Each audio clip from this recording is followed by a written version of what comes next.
વાર્તા કે તો બાપ ક્યારેય ન સારો લાગે.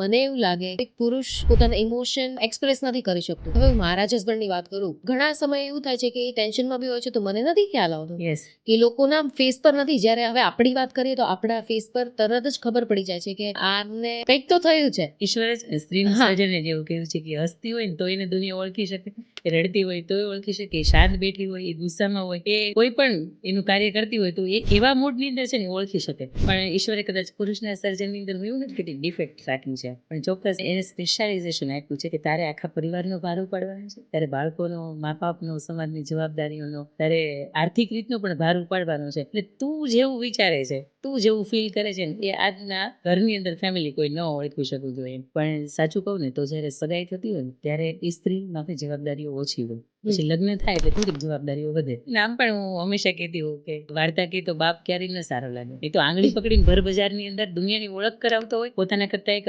સર્વોચ્ચ સ્થાન આપીને એક દુનિયાની ઓળખ કરાવતો હોય ને એ બાપ સારો લાગતો હોય. અને એ સ્ત્રી એને વાર્તા કહેતી હોય, એને બાળગીત કહેતી હોય, એનો હાથ પકડીને એને કોઈ પણ કામ કરાવતી હોય. ઘરે મહેમાન આવે છે, બેટા જય શ્રી કૃષ્ણ કહ્યું, જય સ્વામિનારાયણ કહ્યું, આ બધી વસ્તુ એની મમ્મી શીખવાડતી હોય ને તો એમાં એ વધારે સારી લાગતી હોય છે. પણ આ જવાબદારીઓ ક્યાંક વધી છે સ્ત્રીની માથે એટલે પણ એ પુરુષને ઓળખી નથી શકતી.